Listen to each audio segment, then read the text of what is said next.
Sunod nating pag-uusapan. Ano ba yan? Basti Duterte. Ano nga ba ito, mga kababayan? Si Basti Duterte, mga kababayan, tumakbo ng Singapore. Ito na nga. Unang duwag, pangalawang duwag, na duwag. Basti Duterte umalis, tumulak pa Singapore. Eto na, mga kababayan. Ito, mga kapamilya, 2 araw bago po yung inaasahang boxing match ni PNP Chief General Nicolas Torre at ni Davao City Mayor, acting Davao City Mayor Sebastian Duterte, tumulak pa Singapore si Mayor Duterte. Kinumpirma ni NBI Director Jaime Santiago na batay sa VIP flight monitoring, umalis si Duterte kasama ang pamilya at ilang staff pasado alas 7 kaninang umaga. Tignan ninyo. Nagpapatunay na itong mga Duterte, meron na silang mga VIP flight monitoring kung saan tatakas. Naku po, mga kababayan. Bakit nakumpirma ni NBI Director Jaime Santiago na si Duterte daw ay lumipad ng Singapore? Meron po kasi silang VIP track monitoring. Naku po, mga kababayan, tignan ninyo meron na silang VIP track monitoring. Minomonitor na sila kung saan sila magliparan. Ibig sabihin, mga kababayan, ready to mingle na pala to. Napansin ninyo? 2 araw na lang para magboxing sila, lumipad pa Singapore si Baste kasama ang mga staff. So, bakit nga ba nalaman? Dahil sa VIP track monitoring. So, ibig sabihin, minomonitor na. Di ba, mga kababayan?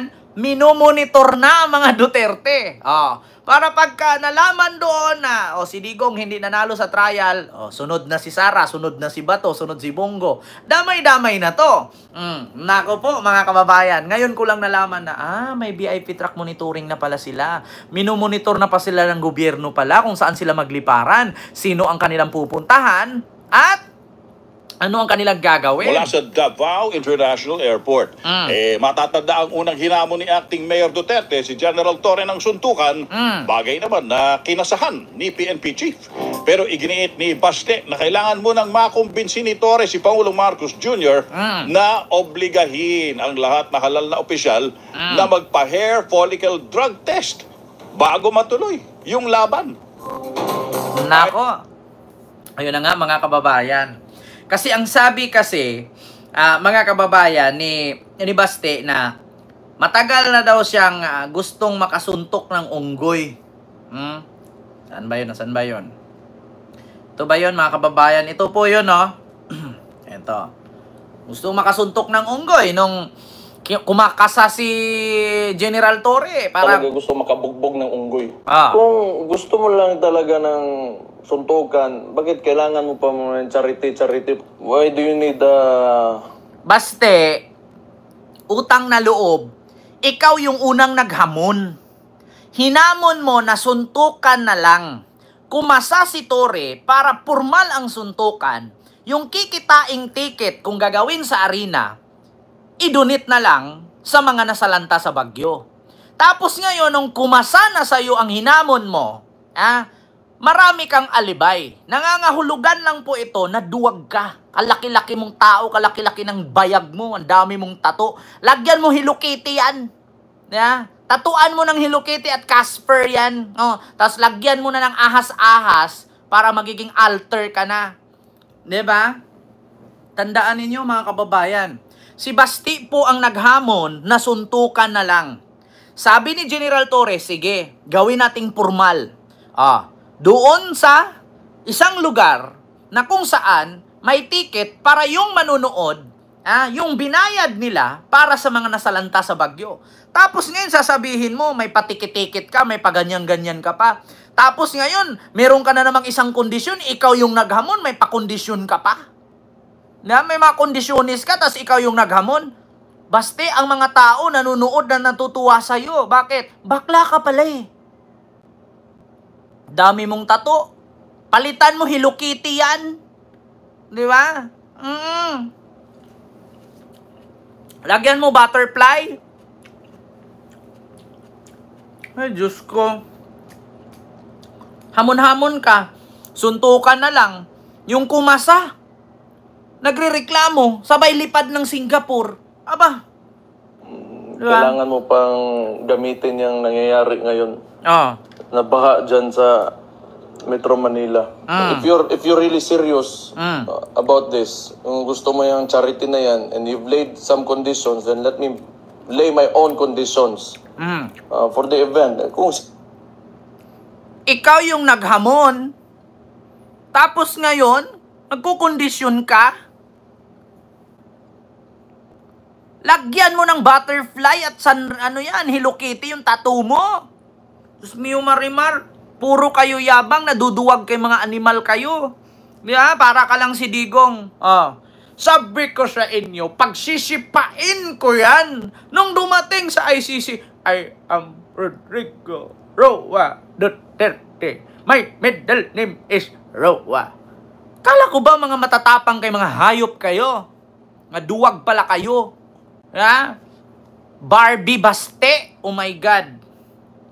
Barbie Baste, flight to Singapore. Duwag, takot sa suntukan. My God. Barbie. Ay, Diyos ko, mga kababayan. Nako, oh my goodness. Nako. Diyos ko. Diyos mio Marimar. Ito ba yun?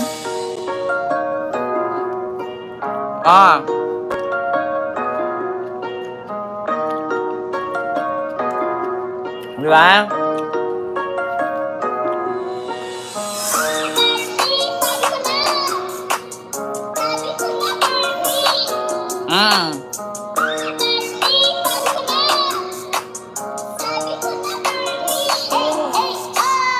Diba? Ay, Barbie! Ano na? Sabi ko na, Barbie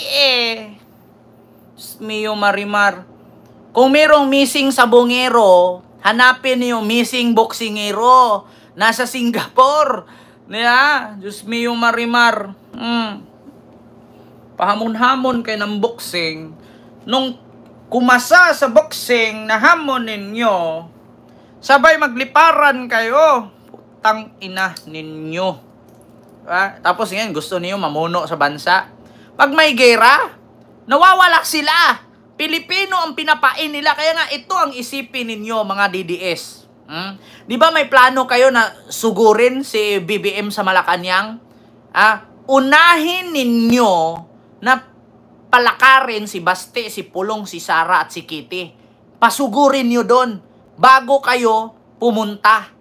Kasi pag sabing sugurin doon ang Malacanang, tas wala sila, pag nabugbog kayo doon, napalo kayo ng batuta, water cannon ng bumbero, tergas, barel, mamamatay kayo, sila nanunood lang. Di ba? Ito pa nga lang, makipagsuntukan lang kay General Torre, tumaklo na. Buti hindi ako tumaya. Kung merong missing sabongero, merong missing boksingero, kamukha ni.